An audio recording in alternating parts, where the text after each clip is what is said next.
One of the most common questions I get is, Jason, what do I do when my kid's crying or screaming or having a tantrum or, my teenager is arguing with me? The thing I always say to them back, and this is with 20 years of experience as a board certified behavior analyst, is I'm not sure. And they always look at me the same way, like, what do you mean you're not sure? Well, the reason is this. When we're looking at problem behaviors, a lot of times we focus on what's called the form of the behavior or what the behavior looks like. The crying, the hitting, the throwing, the screaming. What we need to be looking at is what's called the function. And all that means is the reason. What is the reason behind the problem behavior? That tells me so much more, and it allows me to help the parents so much more than if they just told me what the behavior actually looked like. Let me give you an example. So say you're going to your house and you see your best friend sitting on the couch and they're crying. What do you do? Well, if you're like most of us, what you'll do is, hey, John, what's the matter, buddy? Why are you crying? And if he responds, you know what, I just found out that my aunt passed away and I was super close to her. Well, now what do? You see him crying. He just told you that his aunt passed away. Well, of course, you're going to console him. You're going to give him a hug. You're going to tell him that it's okay. Now, let's take another example where John, again, is on your couch and he's crying. You go up to him and you say, hey, what's wrong, buddy? But this time he tells you, I just found out that my wife and I are having our first kid. I am so happy, so excited. Well, now what do you do with that information? Well, of course, you're going to hug him and you're going to congratulate him and to say, I can't believe it. It's awesome, man. Now, if you took that same type of scenario and he told you that his aunt had passed away and you gave him the response that you gave him for his child, his wife being pregnant, he's going to look at you kind of funny, like, oh, congratulations, I'm so happy. Your aunt just passed away. That doesn't make any sense. You didn't match the right action with the right consequence. And likewise, if he told you about the birth or his wife's pregnancy and you said, I'm so sorry, it's going to be okay, he's also going to look at you kind of funny. So that just illustrates why looking at what the behavior looks like, the form, right, doesn't give you enough information. And so that's why we need to determine the 4 functions or 4 reasons of problem behavior. And what I love about this, it's one of my favorite things to teach, and I'm going to teach you basically 2 semesters of grad school in about 10 minutes, is that once you learn this and get comfortable with it, it doesn't matter if you have a baby, a toddler, adolescent, or teenager, or even a young adult, this is going to help you, okay? Well, the first one we have is what's called attention, and we see this all the time. In fact, you're on social media. It's literally for attention. The likes that you give us, the comments, it's all for attention, okay? Attention seeking is something that we see all the time, whether it be the class clown in school who's trying to get the teacher's attention or the other students' attention, whether it be on your drive home with your kid and you're talking on the phone and your kid's just in the back, mom, mom, mom, mom, mom, mom, mom, mom, mom, mom, mom, mom, mom. That's attention seeking. And so many times, what do? We give that person the attention, right? Our kid's trying to, we're on a work call and our kid is throwing things at us or, saying our name over and over again. So many times, what? What do you want? What do you want? It doesn't matter that you use a stern voice, you use your mom voice or your dad voice or, aren't visibly happy. That kiddo just received your attention. Likewise, that class clown in the classroom, if the teacher gives him attention for acting out in class, well, you gave him what he wanted. Okay, so for attention seeking, the big thing that we want to do is to make sure that we don't give that person attention in a nutshell. Okay, we want to make sure that we only give attention, we only water the plants basically that we want to see. And so if it's appropriate attention seeking, tapping on the shoulder, excuse me, mom, or, hey, mom, look what I did. I made a drawing. Those are all great things of attention, and we want to make sure that we reward that. We also want to teach our child, our teenager, strategies to use as well. So like waiting for attention. So if mom or dad says, hey, I'll be with you in a second, they're not going to repeatedly try to get your attention because they've learned, hopefully if you've taught them, how to get attention the right way. And if you just wait, you'll be okay. So you also want to set up skills in all these problem behaviors, ways and strategies for them to learn, and then also things that you're going to do as a parent if they still try to engage in that behavior to implement afterwards, the consequences basically. Okay, so number 2 is escape. So this is when an individual tries to avoid something aversive. And we see this a lot in the households, right? We see this maybe during the shower routine or the bathing routine, or coming to eat, or doing homework, or going to the dentist, right? We might see kiddos engage in some form of problem behavior where they're dropping to the ground, they're crying, they're screaming. If they're older and a teenager, they might see an argument ensue with a parent because they don't want to go somewhere. Maybe the teenager doesn't want to clean their room. Okay. In all these instances, you really want to make sure that you follow through with your initial instruction and you have your kiddo, you have your teenager complete it. The worst thing that we can do is, okay, fine, you're crying, you're screaming, we don't have to do this. Why? What did the kid just learn?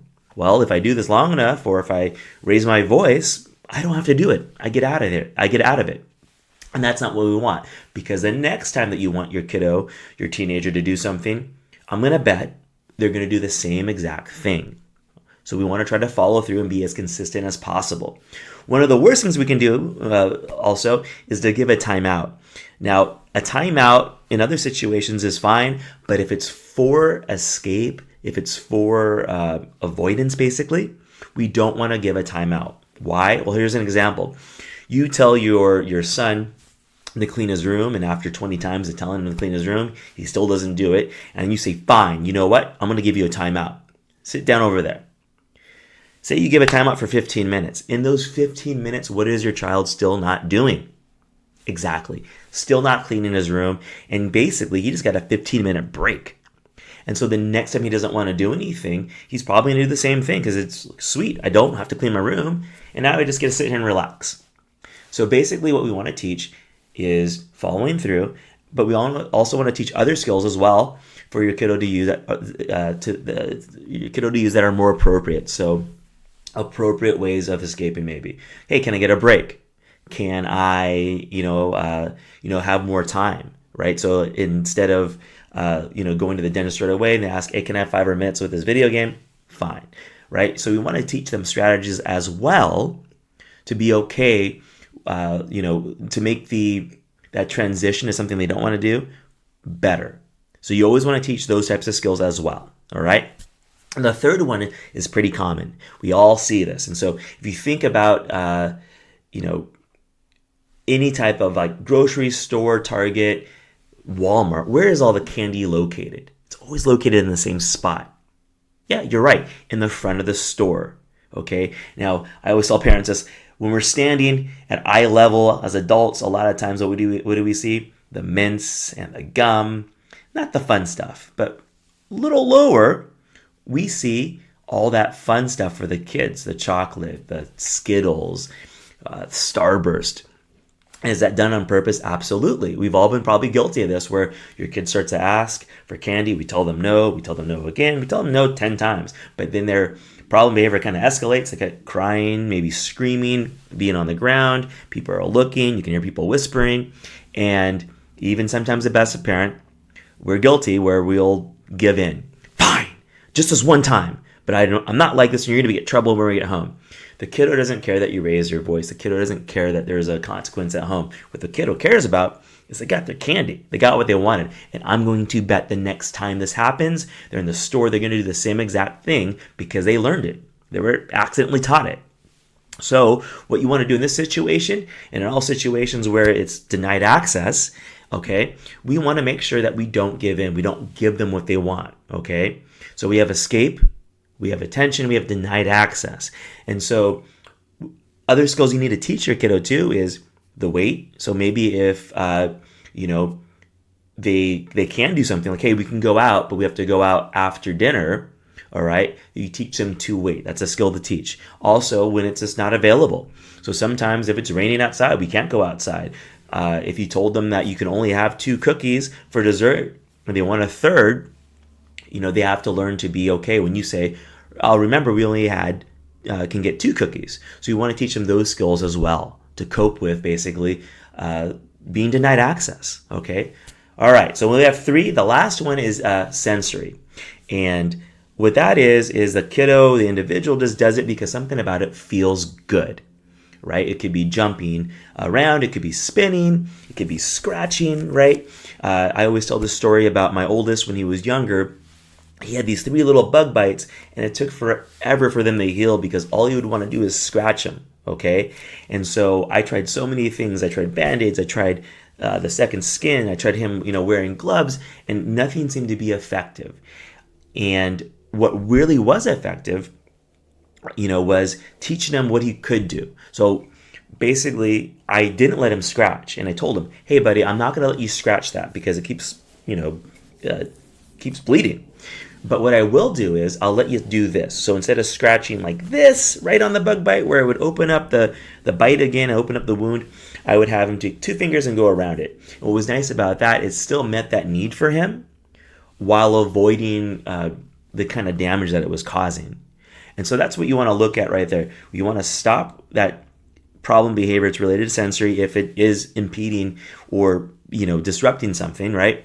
Jumping on the bed, that's a safety issue. So I might not let a kid jump on the bed, but what I would do is, hey, you can't jump on the bed, but hey, let's go on the floor. Let's jump over these little lines, right? Trying to meet that same need. And so if we can do that, if you can find something that is just as meaningful for that kiddo and meets that same type of need, it's going to be really effective. So if you have a kiddo who's really active or, like my youngest son, he sometimes likes to hit his brother. And so one thing I might do is, hey, here's a little punching bag. Punch that instead. You can punch that all day. You touch your brother, I'm going to stop you immediately. You punch the punching bag. You can do it all day. So that's what we want to kind of do.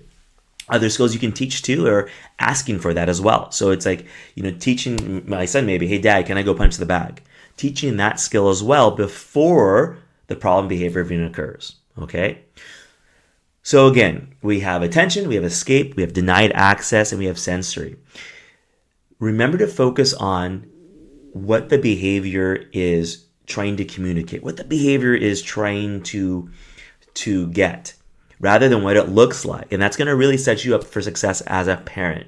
And again, learning these 4 functions, the 4 reasons why of problem behavior, it's going to help you guide you through all of parenthood.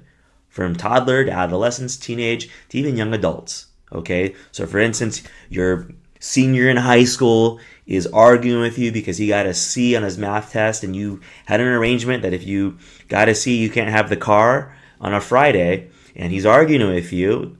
What's the worst thing that you can do? Yes, give in and give that kiddo the car. Why? Because they're going to learn, if I argue long enough and loud enough, mom's going to cave. Even if they get mad at me, right? I'm still going to get what I want.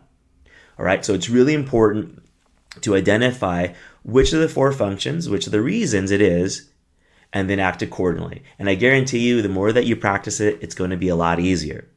All right, guys, please like and subscribe. For more helpful hints and tips, please follow me at the ABA Guy on all social media and visit my website at emotoabaconsulting.com if you want to schedule a one-to-one consult with me. Thanks a lot. Have a great day.